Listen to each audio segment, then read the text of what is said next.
पहलगाम में जो कुछ हुआ उसके बाद पूरे हिंदुस्तान में एक ही आवाज आ रही है, एक ही बात हो रही है, वो है कि हम पाकिस्तान को मिट्टी में मिला देंगे। अब देश कह रहा है, मोदी जी कह रहे हैं कि पाकिस्तान को मिट्टी में मिला देंगे। तो इस मिट्टी में मिलाने के क्रम में बहुत सारे लोग हैं, यहां पर बहुत सारे बच्चे हैं, हमारे पास बहुत सारे गेस्ट हैं, लेकिन कुछ बातें बहुत दिलचस्प हैं। क्या हम मिट्टी में मिला पाएंगे?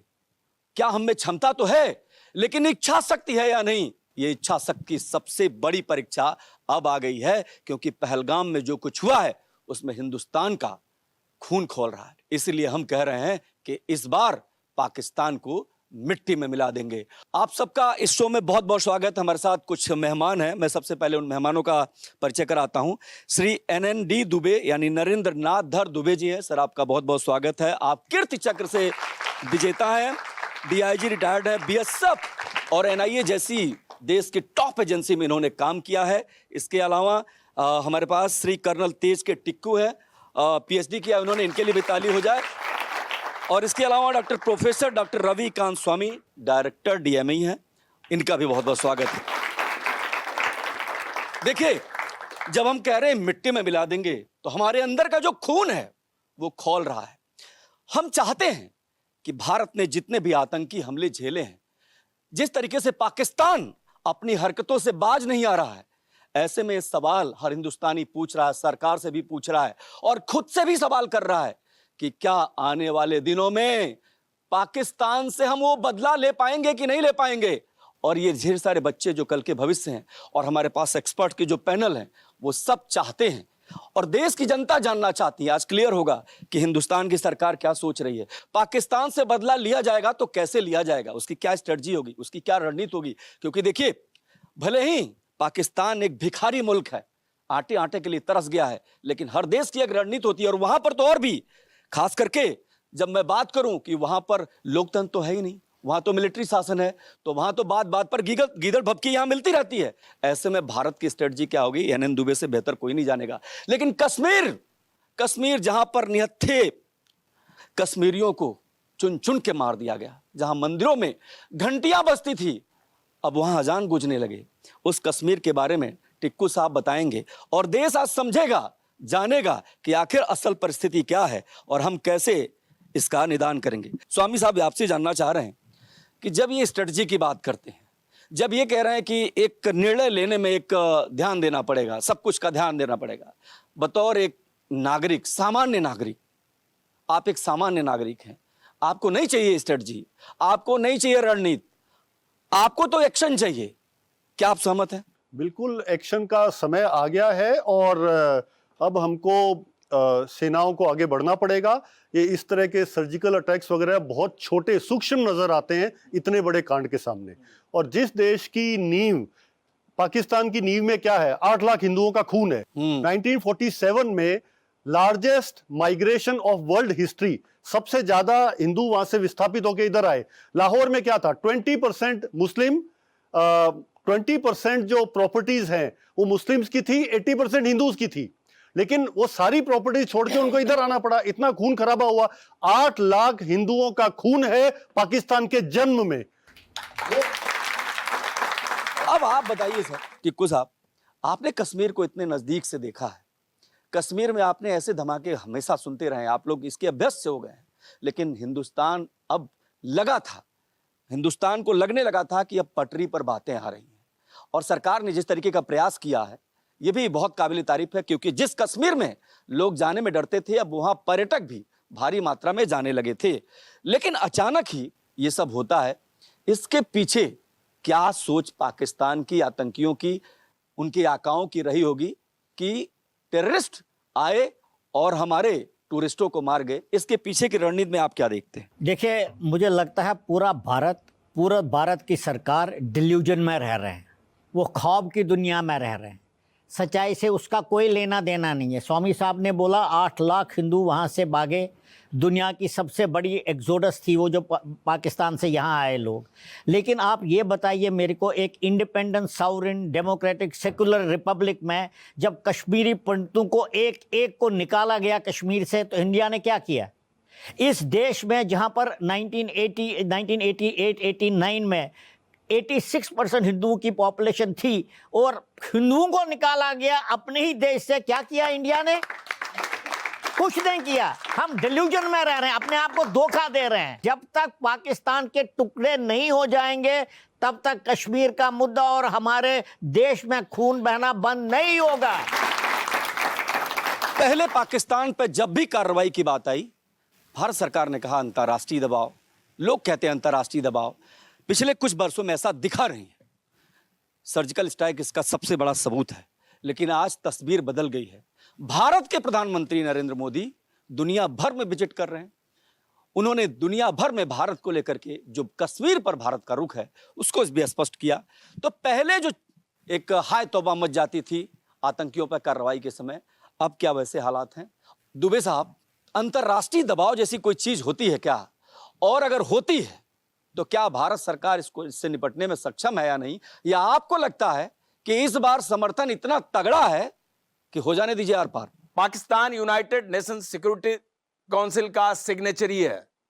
This is obligatory on Pakistan to abide by every convention whatever has been approved and agreed by the countries and between two countries. Pakistan SAARC का मेंबर है।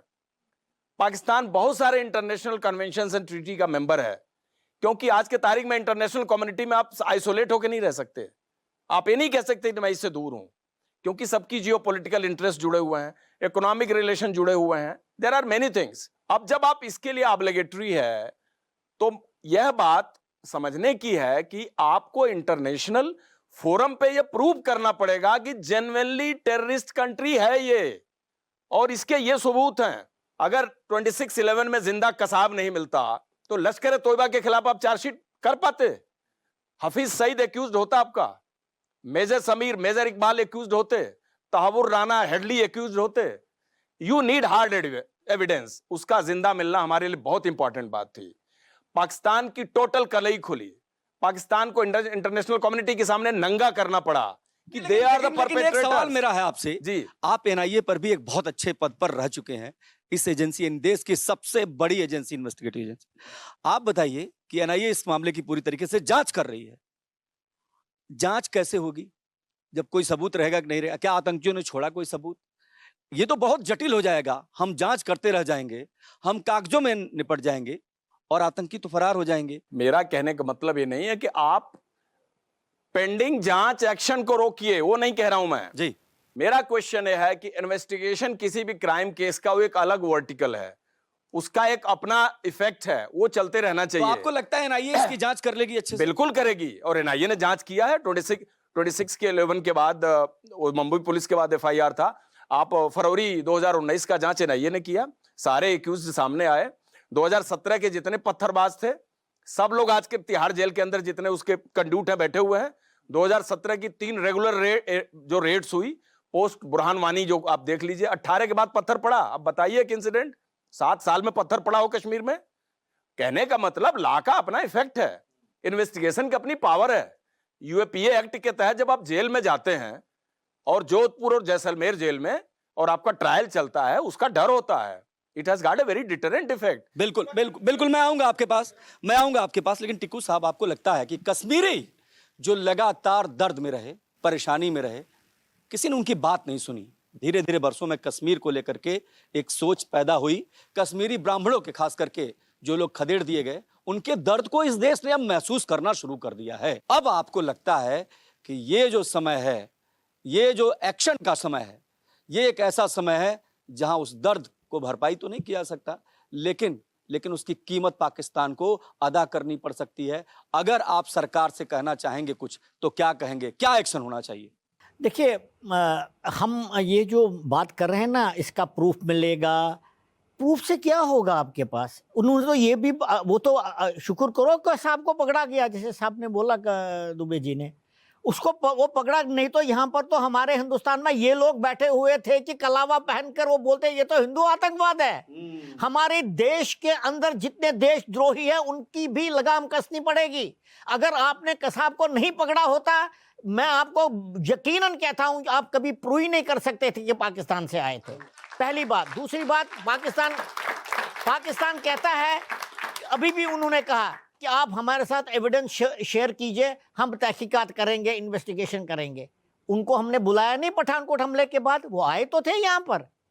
फिर क्या बिरयानी हुआ? खा करके चले फिर गए। क्या? हाँ, वो बिरयानी खा के चले गए ना। तो पाकिस्तान के साथ, पाकिस्तान एक टेररिस्ट स्टेट है। मैं आपको यह भी बताना चाहता हूं, उनके पास खाने को कुछ नहीं होगा, लेकिन काफिर को मारने के लिए वो कुछ भी कर सकते हैं। और आपने बोला अपनी स्टेटमेंट में, आसिफ मुनीर ने बोला हिंदुस्तान और पाकिस्तान के बीच में कोई कॉमन चीज नहीं है। उन्होंने ये नहीं बोला, उन्होंने बोला हिंदू और मुसलमान के बीच में नहीं है। बहुत अंतर है इस बात में। हिंदुओं की प्रति हेट्रेड, कश्मीर शाहरग, आप देख लीजिए 2 दिन के बाद ये इंसिडेंट होता है।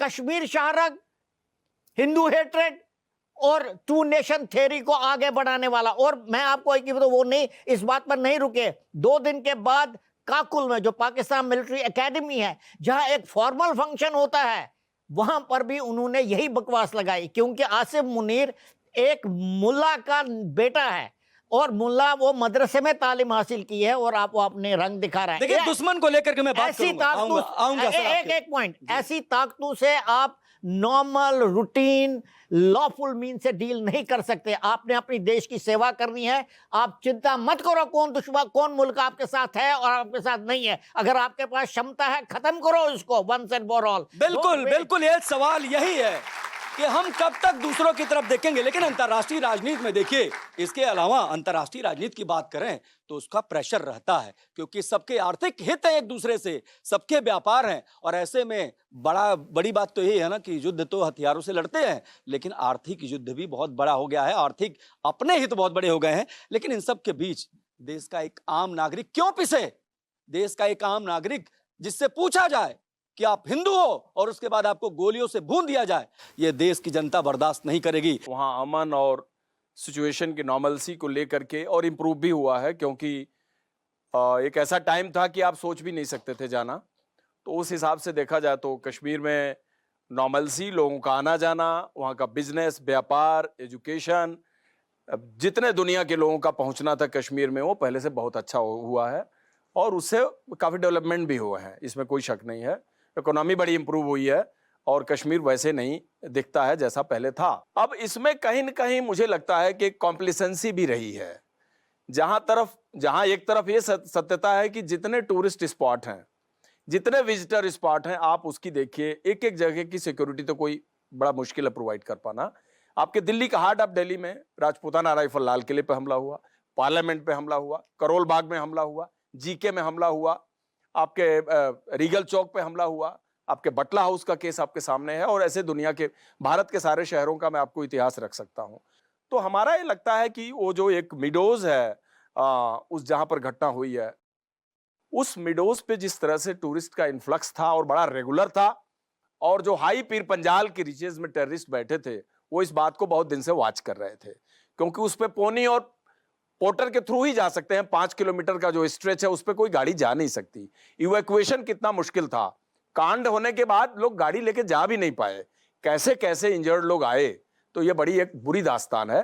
तो वो कहीं न कहीं से वॉच कर रहे थे और उन्होंने एक मन बनाया। लेकिन एक चीज बताऊं आपको, इस टाइप का किलिंग कई बार आप एक्सपेक्ट नहीं करते जी, क्योंकि निहत्थे टूरिस्ट पे दुनिया में इस तरह से मारे जाने का बड़ा कम इतिहास है। कश्मीर के टेररिज्म में 26 टूरिस्ट मार दीजिए आप एक सिंगल घटना में, अप्रैल 2025 में। पूछा जाए कि आप किस हाँ, धर्म से मतलब हो? वो एक बड़ा डिस्टर्बिंग है। और वो जो पूछा जाए, ये बड़ा मीनिंग, इसका लॉन्ग लास्टिंग मीनिंग है। आप इसका ये भी तो देखिए कि it's a very very big divide in our own country. मतलब ये एक सोसाइटी में जो ये मैसेज जाएगा, यही तो आईएसआई चाहता है। एक कहावत है, इंटेलिजेंस और मिलिटेंट्स के बीच में जो 24 घंटे का युद्ध लड़ा जाता है ना, जो हमको दिखाई नहीं देता, उसमें यह कहा जाता है इंटेलिजेंस एजेंसीज को 100 में से 100 बार सफल होना पड़ता है, और मिलिटेंट्स को 100 में से अगर एक बार ही सफल हो जाएगा तो ये होता है। हमने इंडिया में आपने देखा होगा 2014 से पहले कहां हमला नहीं हुआ था। कश्मीर छोड़ दीजिए, हिंटरलैंड में पूरा भारत, चेन्नई से कोयम्बटूर से लेकर दिल्ली तक कितने हुए, मेरे ख्याल से 3000 लोग मरे। उसके बाद हुआ क्या? क्यों नहीं हुआ? क्योंकि इंटेलिजेंस एजेंसीज ने कई सारे मॉड्यूल्स को ध्वस्त कर दिया। वो आप और मेरे को पता नहीं चलेगा, वो नीचे लेवल पर होता है। लेकिन एक बार जब बड़ी घटना होती है तो हम इंटेलिजेंस एजेंसीज को ब्लेम करते हैं, जो ठीक है, लेकिन उनका काम कितना मुश्किल है, उन्होंने कितना हासिल किया है, ये आप अंदाजा लगा सकते हैं। कितना मुश्किल है, और कश्मीर में काम करना कितना मुश्किल है।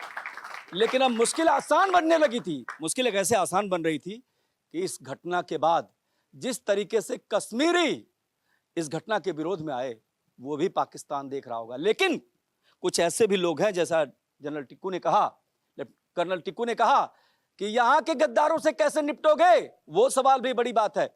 क्योंकि यहां अब भी कुछ लोग ऐसे हैं जो सवाल उठा रहे हैं, सेना पर सवाल उठा देते हैं, इस पूरे घटना पर सवाल उठा देते हैं, सवाल खड़े कर देते हैं, सरकार पर सवाल खड़े कर देते हैं। सवाल उठाने का काम बहुत जरूरी है, लेकिन ये भी समझिए कि कहीं आप टूल किट तो नहीं बन रहे हैं दुश्मन देश का। नाम नहीं लेना चाहता हूं, लेकिन एक लोक गायिका है जो लगातार इस तरीके के सवाल खड़े कर रही है, और पाकिस्तान उन्हीं वीडियो का इस्तेमाल कर रहा है। आप स्वामी जी, आपसे सवाल कर रहा हूं कि कश्मीर में आपने देखा कि कुछ तस्वीरें ऐसी आई जहां पर लोग विरोध कर रहे हैं, प्रदर्शन कर रहे हैं, वो कह रहे हैं कि ये बहुत गड़बड़ हुआ, ये पहली बार हुआ है। और जो कर्नल टिक्कू कह रहे थे, वो कह रहे थे कि कश्मीर में काम करना बहुत मुश्किल है, इतना आसान नहीं है।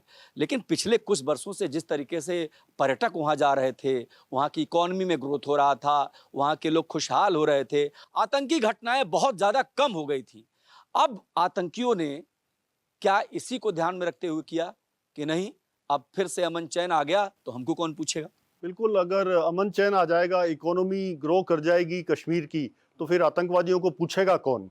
और अभी ऐसा वक्त है जबकि दो सुपर पावर्स हैं विश्व में, चाइना और अमेरिका, जो दोनों बेशक भारत के साथ ना हो लेकिन न्यूट्रलिटी अपनाएंगे। और उसका एक कारण है, कारण ये है कि भारत की आबादी अभी विश्व में सबसे ज्यादा है। इसका ये मतलब है कि हम सबसे बड़ा मार्केट है, और अपने मार्केट से, अपने कस्टमर से, अपने ग्राहक से कभी कोई झगड़ा नहीं करता। तो चाइना और अमेरिका बेशक हमारे साथ नहीं हो दिल से, लेकिन न्यूट्रलिटी अपनाएंगे। इसलिए ये एक अपॉर्चुनिटी है कि हमको उस पर चढ़ाई करनी चाहिए, और दोनों पंजाब मिला के महापंजाब इसका नाम रखा जाए। क्या बात है। देखिए, ये भी राय हो सकती है, और देश के लोगों का तो मिजाज यही है। लेकिन सरकार भी सोच रही है, अगर बिहार में एक रैली में प्रधानमंत्री मोदी ये कहते हैं कि भाई हम छोड़ेंगे नहीं, किसी भी छोर पर रहो, तो इसका मतलब होता है क्योंकि भरोसा इस देश ने किया है। और पिछली बार जब प्रधानमंत्री ने कहा था तो किसी को भी यकीन नहीं था कि कोई एक्शन हो सकता है, क्योंकि हमारे यहाँ ये हो गया था, एकदम बिल्कुल स्पष्ट था कि सरकारें दृढ़ इच्छा शक्ति नहीं दिखाती रही, इसमें भी कोई दो राय नहीं है। और इसीलिए जनता का भरोसा नहीं था। याद है हमें, बांग्लादेश, एक छोटे से देश के लोगों ने भी हमारे सैनिकों का सर काट लिया था, तब भी हम कुछ नहीं कर पाए थे। इसी देश ने देखा है। लेकिन जब एनएन दुबे साहब यहाँ बैठे हैं तो हमने ये भी देखा है कि गाजी बाबा, उसी पार्लियामेंट पर अटैक का जो मास्टरमाइंड था, उसको इन्होंने ही ढेर कर दिया था, उसकी माद में घुस करके। तो देश में शौर्य की कोई कमी नहीं है। देश में अगर किसी चीज की सबसे ज्यादा जरूरत है तो वो है दृढ़ इच्छा शक्ति की। आखिरी दौर में कार्यक्रम है, लेकिन इन सवालों के बीच भारत का युवा क्या सोचता है, और भी लोग, मैम आप पढ़ाती है बच्चों को, आपके लिए बड़ी चुनौती होगी कि धर्म को देख के तो आप पढ़ाएंगे नहीं। आपके यहाँ तो हिंदू और मुसलमान, सिख, ईसाई सारे बच्चे आएंगे, आपको उन्हीं के हिसाब से पढ़ाना पड़ेगा। लेकिन जब इस तरीके की घटना हो जाती है तो मन में कोई शंका पैदा हो जाती है क्या? जैसे आज का युवा है, तो अगर हम ऐसी घटनाओं के लिए पहले से उस युवा को तैयार करें, जैसे कि वहाँ पे 2000 लोग थे और ये 5 लोग, जाने उसमें भी जानी थी, लेकिन क्या 2000 लोग मिल करके उन 5 लोगों को दबाव नहीं कर सकते, उनको नहीं ढेर कर सकते थे? खड़े होने की जरूरत है, ये कह रही हैं। लेकिन देखिए, थोड़ा मुश्किल है, लेकिन ये बात सच है कि हमको खड़ा होना पड़ेगा, हमको लड़ना पड़ेगा। और जब एनएन दुबे साहब कहते हैं कि इजराइल की बात है, तो वहां तो हर नागरिक सैनिक है, वहां हर नागरिक को सैनिक की ट्रेनिंग दी जाती है। और यही वजह है कि जो स्पेस उन्होंने बनाया है, जो जगह अपना जो साख कमाई है, वो इसी आधार पर कि अगर आप इजराइल पर हमला करोगे तो आप दुनिया के किसी भी देश में रहोगे, दुनिया के किसी भी कोने में छिपे रहोगे, आपकी जान हमेशा जाने की संभावना रहेगी। और इजराइल ने ऐसा कर दिखाया है। तो वो दृढ़ इच्छा शक्ति है। और हर नागरिक जब सुरक्षा कर्मी हो, हर नागरिक जब बंदूक उठाने को तैयार हो अपने देश के लिए, उस देश का कोई बाल भी बांका नहीं कर सकता। ये तो है। आप ये बताइए, आप ये पूरी घटनाक्रम सुने, अभी मैम ने कहा कि लोगों को आगे आना चाहिए, लेकिन AK-47 लेके कोई खड़ा हो जाए तो मुश्किल तो है ना, सामने कैसे आएगा कोई? मुश्किल तो बहुत है, लेकिन अब हिम्मत तो जुटानी पड़ेगी। आपस में खड़े नहीं होगे तो मतलब ऐसे तो बटेंगे ही, फिर तो मरेंगे। अगर आपस में यूनिटी करके, हिम्मत करके हम कुछ करते हैं तो देयर इज अ चांस कि हम उन्हें, चाहे उनके पास जितने मर्जी वेपन्स हो, हम उन्हें दबा दें नीचे। और देखिए बहुत बड़ी बात है, अच्छी बात है, ताली बजाना चाहिए इस बच्चे के लिए। आप क्या कहेंगे? मैं सेम बात कहूंगा कि वो 5 थे और हम इतने सारे थे, हम फिर भी उनको नहीं कुछ कर पाए। आगे चल के अगर कुछ दोबारा ऐसा होता है तो भारत का सारा युवा यही चाहता है कि बदला ले और सारा युवा एक साथ खड़े होके पाकिस्तान पे हमला कर सकता है। देखिए पाकिस्तान पर हमले की बात हो रही है, यहाँ पर हर किसी की राय ऐसी है, लेकिन एक बात बहुत क्लियर करना चाहता हूँ भाई, उस देश से आपको लड़ने के लिए अलग से कुछ इच्छा शक्ति दिखानी पड़ेगी। इच्छा शक्ति क्यों दिखानी पड़ेगी? वो मुल्क किसी भी सीधी बात को समझता ही नहीं। उस मुल्क का रक्षा मंत्री, उस मुल्क का सेनाध्यक्ष, उस मुल्क के तमाम लोग, उस मुल्क का आम नागरिक भी युद्ध के उन्माद की घोषणा कर रहा है। और अभी भी जब हम इस शो कर रहे हैं तब भी बॉर्डर पर बंदूकें गरज रही हैं, वहां से लगातार वो गोलीबारी कर रहा है। तो लड़ेंगे कैसे, जीतेंगे कैसे, और इनको सबक सिखाएंगे कैसे, और मिट्टी में कैसे मिलाएंगे? ये सवाल बहुत महत्वपूर्ण है। और सरकार, ये पता है कि इस सरकार ने अपना आभा, अपना वजन कमाया है। इस देश के लोग अब भी, मैं तमाम जगह शो कर रहा हूं, पूछ रहा हूं कि सरकार पर यकीन है कि नहीं है। तो पहली बार तो मैं बता दूं आपको कि विपक्ष को भी है, इसी सरकार पर यकीन है। और विपक्ष ने साफ तौर पर कह दिया है कि बदला चाहिए, बदला लीजिए। हमारे लोगों पर जो निहत्थे वार हुए हैं उसका बदला चाहिए। और विपक्ष के लिए भी ताली बजना चाहिए यहाँ पर, क्योंकि उन्होंने एक दृढ़ इच्छा शक्ति दिखाई है। तो जाहिर सी बात है कि सरकार कह रही है मिट्टी में मिला देंगे, और देश कह रहा है मिट्टी में मिला देंगे, और यूथ कह रहा है, युवा कह रहा है मिट्टी में मिला देंगे, आतंकवाद को खत्म कर देंगे। और इसी दृढ़ इच्छा के साथ तमाम सारे जो पैनलिस्ट हैं, आप सभी का बहुत बहुत स्वागत है। और ये सारे बच्चे, इन सबका, आप सबका बहुत स्वागत है। और देश इंतजार कर रहा है कि आतंक की खेती करने वाले कब, कैसे, कब मिट्टी में मिलेंगे। जय हिंद, जय भारत।